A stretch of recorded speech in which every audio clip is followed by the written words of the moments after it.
The silent film era in Hollywood is perhaps the most prolific time in all of film history. It was a unique and exciting time to be a filmmaker, working within a medium that was so fresh and new, developing film language as they went along. But most early studio filmmakers weren't so much interested in creating art.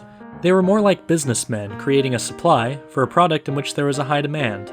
Some studios, like Keystone, made 2 or 3 reel films with a factory-like efficiency.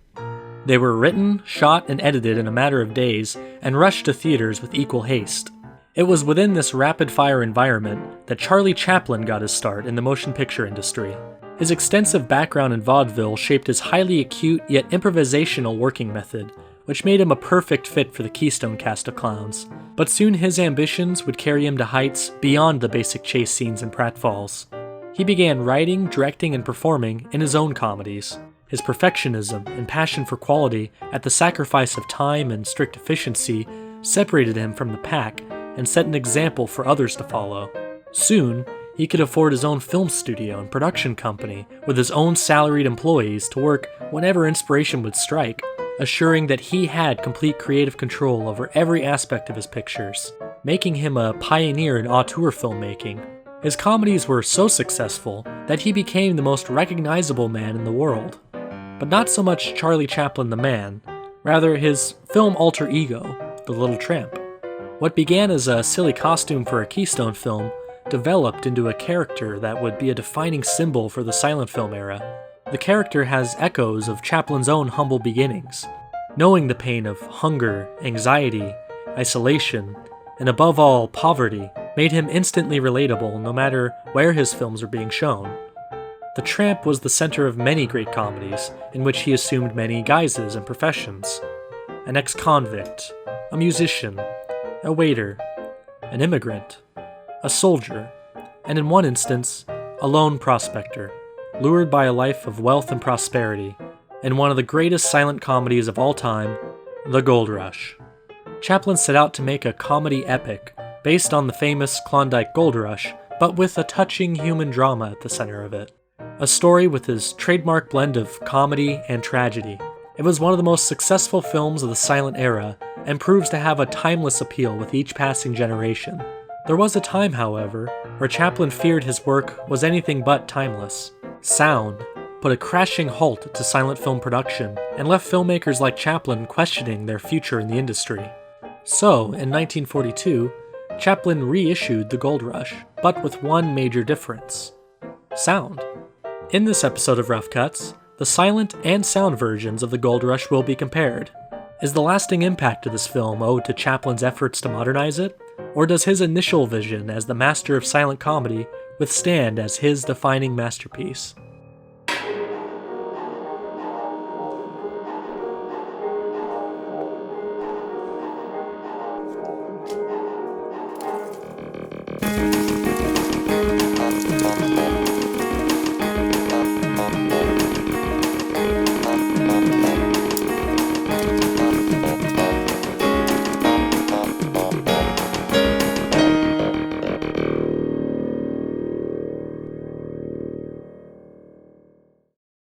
It is the late 1890s, and gold fever has swept the West Coast. Men risk life and limb trekking out to the northern Canadian mountains in search for the elusive metal. Chaplin's concept for the film came from looking at a stereoscopic photo of the Chilkoot Pass, with an endless trail of would-be prospectors lined up, seeking their fortune. The scene was recreated almost exactly in the film's opening shots. Further research led Chaplin to discover the story of the Donner Party, a group of snowbound pioneers lost in the Sierra Nevada who resorted to cannibalism to stay alive. Where most saw tragedy, Chaplin saw a comedic possibility. And so, the Tramp became a hopeful prospector. He, like thousands of others, is after fame and fortune, but the harsh environmental conditions will put his will to the test. He seeks refuge in a nearby cabin, and by chance of fate, he is stuck there with 2 other men with similar motives. One, Big Jim McKay, has claimed his fortune and just needs to survive the violent blizzard to cash in. The other, Black Larson, a mysterious villain who is wanted by the police and may pose a serious danger to our hero. Tension rises between Jim and Larson, with the Tramp caught in the middle of it. The sheer size of the men put up against Chaplin illustrates a pretty hopeless situation for the Tramp. If it turns into every man for himself, it's pretty clear who the first to go will be. With this in mind, the tramp aligns himself with the alpha male, Big Jim. But still, the tramp's safety and security is in question. This claustrophobic cabin makes up the first third of the film and is arguably the strongest section. The theme is hunger. How many jokes can be made centering around the pain of hunger? This is where Chaplin's genius is in full stride. It starts small, the tramp eating a candle, garnishing it with salt to make it more palatable. Then, things turn more grim. Black Larson ventures out of the cabin to search for food. Meanwhile, Jim and the tramp have a lowly Thanksgiving dinner. The main course is the tramp's own shoe. Jim is faced with the reality of this dire situation, and you can see the desperation, the disgust in his face. But when the tramp eats the shoe, he appreciates it as a balanced meal. This is a good example of mixing the tragic with the comedic. The audience can empathize with their struggle, but revel in their misery. Big Jim's mental state deteriorates more quickly than the tramp's, and the real threat of cannibalism soon emerges. And yes, that is Chaplin wearing that chicken suit, demonstrating his knack for physicality in the way he embodies the animal, while seamlessly blending its movements with that of the tramp's. In fact, this scene was originally going to be played with someone else in the chicken suit, but Chaplin was unhappy with his performance, so he donned the suit himself. Eventually, Weather allows the men to escape the cabin fully intact and without the taste for human flesh. Jim and Larson run in again and battle over the mountain of gold, while the tramp returns to civilization, empty-handed. While touring a nearby town, he notices a dance hall girl, Georgia, who is so beautiful she has her very own custom title card. She's in a relationship with the local ladies' man, Jack, but she confesses a longing for a new life. Through a series of comic encounters, Georgia befriends the tramp, but in a patronizing way. To her, it's a game she's playing, to amuse her friends and belittle her arrogant boyfriend. But for the tramp, it is love at first sight, and will lead to inevitable heartbreak. Some of Chaplin's most iconic set pieces are featured in this section. For example, even if you've never seen the movie, you've probably seen The Dance of the Rolls, at least in some iteration. Sir, I represent the estate of Charles Chaplin. I have a court order demanding an immediate halt to this unauthorized imitation. The tramp is so overjoyed at his newfound relationship with Georgia, he celebrates with a humble little table dance, using rolls as feet and forks as legs, showing his talent for bringing to life the inanimate. Chaplin didn't originate this idea. It's actually a reference to a Fatty Arbuckle bit, but Chaplin has mastered it here. There are many great moments of physical comedy, but it is balanced with scenes of pathos and drama. In a matter of moments, Chaplin has the audience laughing at the tramp to weeping for him, an arc that Georgia herself experiences after realizing the damage she has done by toying with his heart. The film is capped by the return of Big Jim. He suffered a blow to the head when facing Black Larson and now has amnesia. The one link that he has now to recover his mountain of gold is the tramp. So the two men return to the cabin, but the conditions prove to be even worse than before. This time, the wind is so aggressive that it carries their cabin to the edge of the Gold Mountain, unbeknownst to our heroes. This entire third act is a special effects tour de force. It combines full-size sets with miniatures, a pulley system to tilt the cabin, puppeteering, composite shots, every trick in the book to create this last breathtaking sequence. It ranks with some of the most impressive sequences in silent film history, and watching it today, it's just as remarkable as ever. It goes without saying that Chaplin himself was the greatest special effect money could buy. His timing in every scene is impeccable. Your eye is drawn to him looking at every gesture, both large and small. He can be big and over the top, but also incredibly subtle. Sometimes silent film acting can be seen as dated or over the top, but Chaplin's approach to acting and physicality still remains unique unto himself, which has contributed a lot to his lasting appeal. The film is a product of a master in his prime, a creative genius working within a medium that he among others had perfected. It stands the test of time as being one of the cinema's greatest masterpieces. One man would dispute this, however: Charlie Chaplin. Though he has expressed nothing but fondness for his film, He set out to disassociate himself with the silent version of the picture once he revised it for a sound audience. It's very hard to imagine what could possibly be improved, but if anybody knows, it's likely the man who created it. Let's look now at the context in which this alternate sound version came to exist. In the late 1920s, the advent of the sound era, Chaplin, like many other silent film actors, grappled with the thought of obsolescence. Silent stars now had vocal coaches to condition themselves for a whole new aspect of performance in an effort to maintain their careers through this industry rebirth. Some fared better than others. Suddenly, the melodramatic movements and facial expressions utilized in so many silent films were no longer in fashion. Dialogue was now the conveyor of emotion. The camera became more docile and immobile. The antics of silent film comedians were no longer in demand. It was now the era of the Marx Brothers. Rapid-fire dialogue, quick wit. Films became more theatrical, focusing on music, dancing, spectacle. So where was a humble tramp supposed to fit into all this? In his autobiography, Chaplin reflected on this uncertain time and what it meant for his film alter ego. Occasionally, I mused over the possibility of making a sound film, but the thought sickened me, for I realized I could never achieve the excellence of my silent pictures. It would mean giving up my tramp character entirely. Some people suggested the tramp might talk. This was unthinkable, for the first word he ever uttered would transform him into another person. Besides, the matrix out of which he was born was as mute as the rags he wore. Despite global pressures to make his talkie debut, Chaplin stuck to his guns and continued making silent pictures throughout the 30s, and remained one of the world's most popular entertainers. Wait a minute, you ain't heard nothing yet.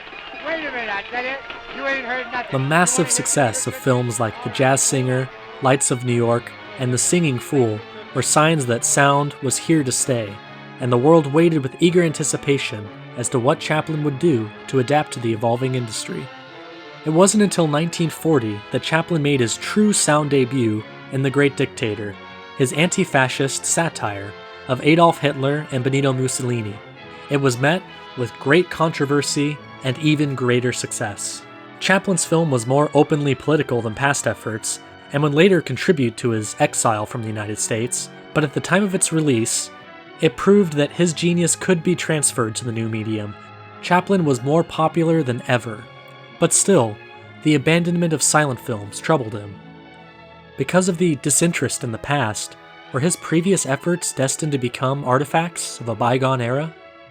Chaplin saw an opportunity to experiment. In 1942, Chaplin re-released his comedy epic as a part of a larger effort to redistribute his more popular silent pictures for all to see again. It had been re-edited, sound effects had been recorded, along with a new musical score that Chaplin had written himself. And all over again, it was met with universal praise, assuring Chaplin's art wasn't lost in translation. Let's take a look now at this director's cut, if you will, and see how Chaplin's sensibilities changed as a filmmaker in the sound era.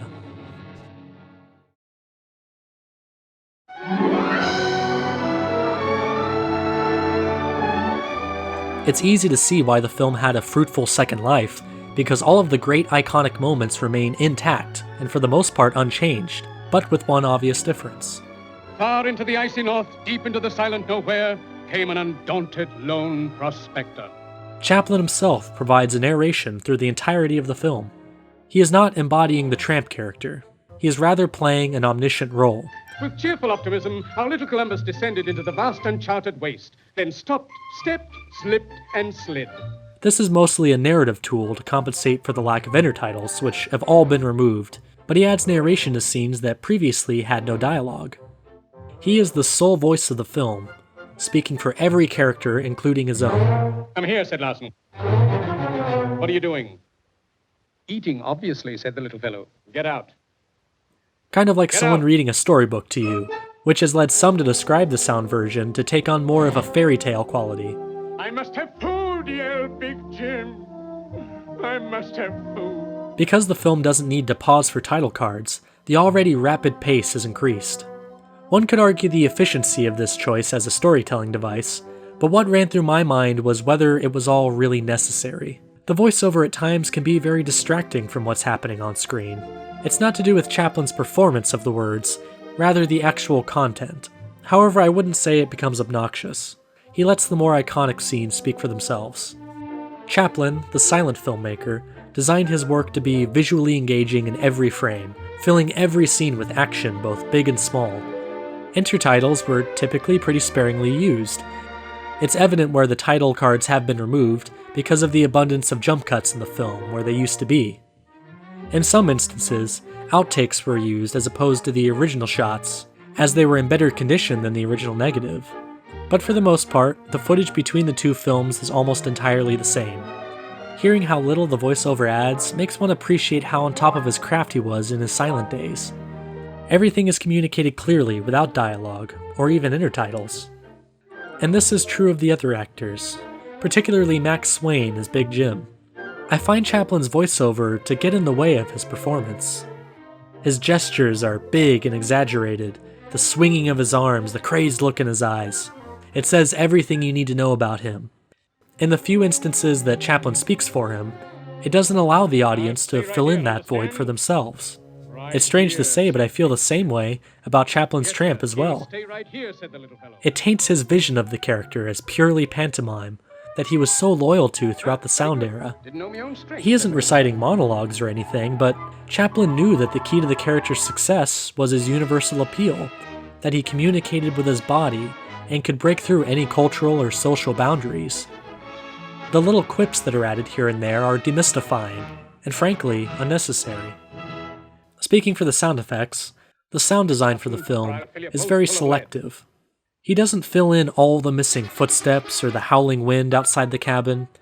It's typically only sounds that have a call for reaction, such as gunshots or creaking wood. I can understand not wanting to go overboard with the sound effects, but I can only wonder why there wasn't more of an attempt to create a soundscape for the film. Maybe in this regard, Chaplin just wanted the images to speak for themselves. But once the expectation for sound is set, some scenes feel a little bare without sound effects. Like I've said before, the actual content of the film is largely unchanged, with two exceptions. The first, an altered scene towards the end of the second act. After Georgia has flirted with the tramp and eventually stands him up at his New Year's party, she realizes her joke has gone too far. Her demeanor changes, and after a forced kiss with her boyfriend Jack, she gives him a good hard slap. The next scene, we find Georgia writing a letter. Now in the silent version, the letter is written to Jack, and it reads, "I'm sorry for what I did last night. Please forgive me. I love you." Jack receives the letter, and as a cruel joke he gives it to the tramp, telling him that it's intended for him. It's an open-ended message, and perhaps even when Georgia wrote it, she implicitly meant it for the tramp. But this sends him into a frenzy, and he promises the new life that she's been longing for after he claims his fortune. The sound version, however, changes the letter, this time reading, "Please forgive me for not coming to dinner. I'd like to see you and explain." So now it's explicitly meant for the tramp, and it changes Georgia's intentions to be a little more genuine. It eliminates some overcomplications with this letter to get the story moving a little more quickly, but I find it more interesting for Georgia to try and repair the damage she's done with her boyfriend out of obligation more than anything else. It's her submittal to the cold fact that she'll never leave this place, so she better start repairing the damage she's done and try to make the best of it.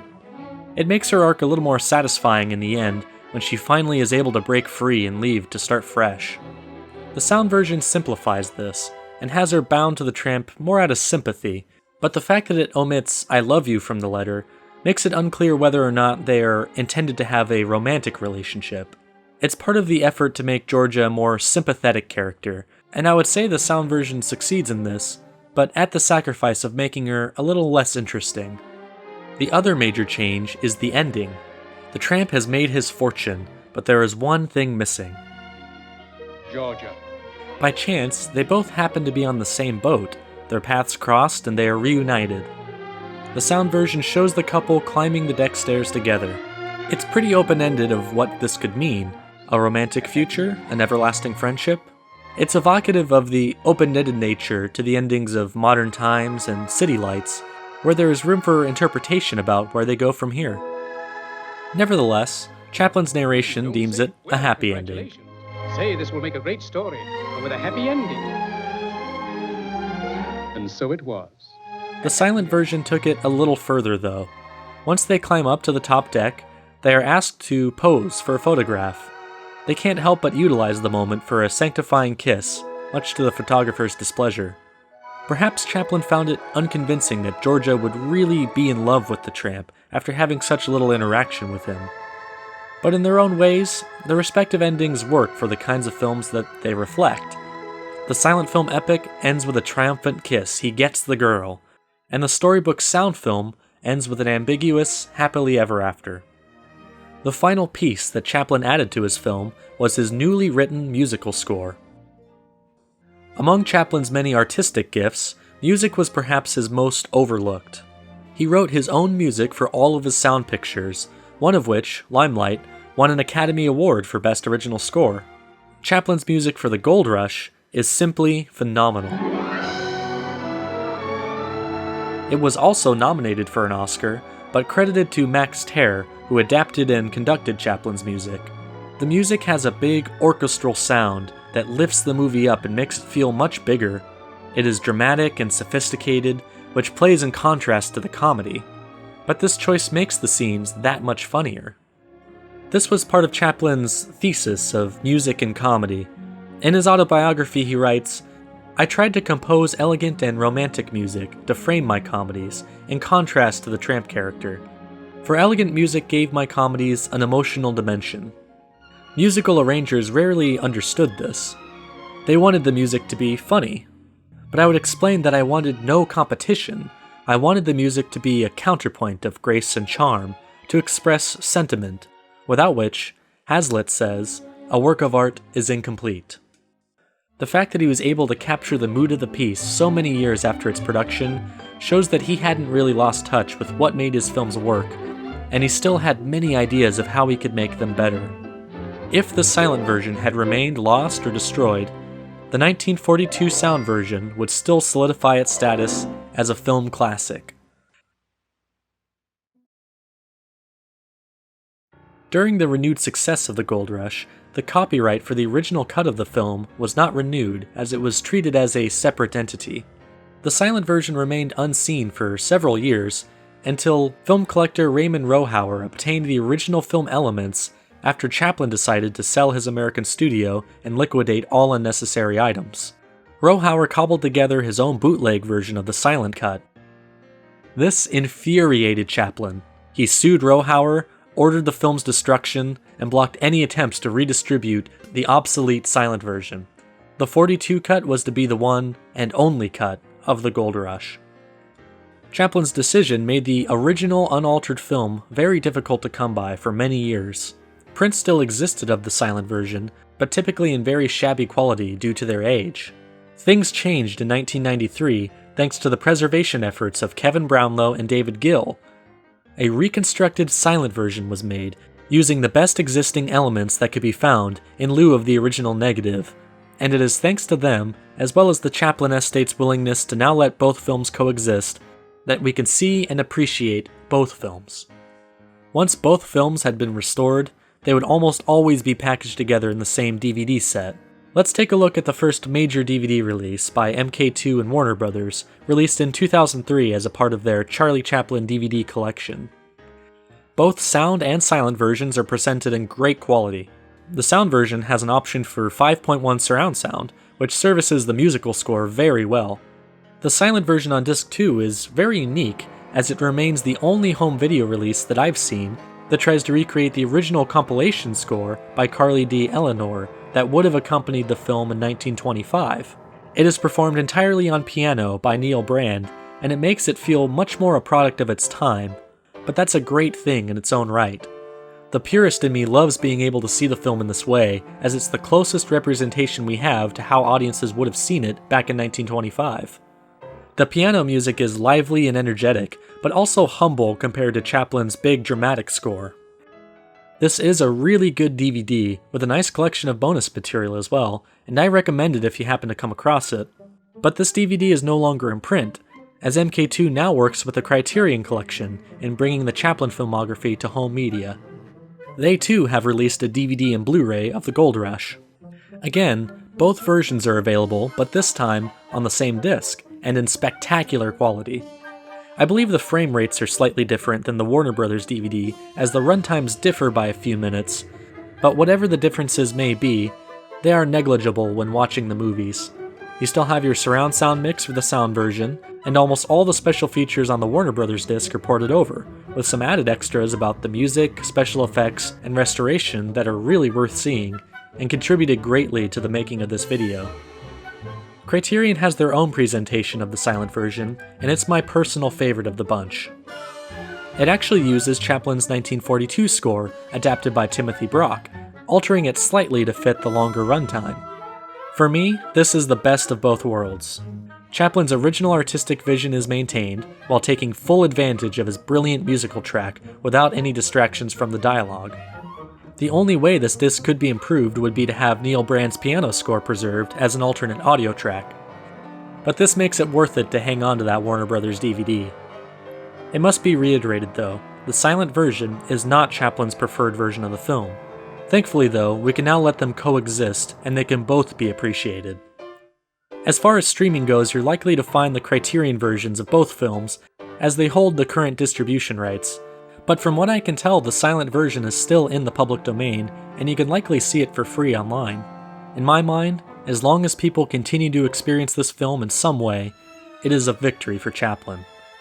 Whether he's silent or speaking, he will continue to bring joy to as many people as possible, as long as there is a screen, big or small, to house him.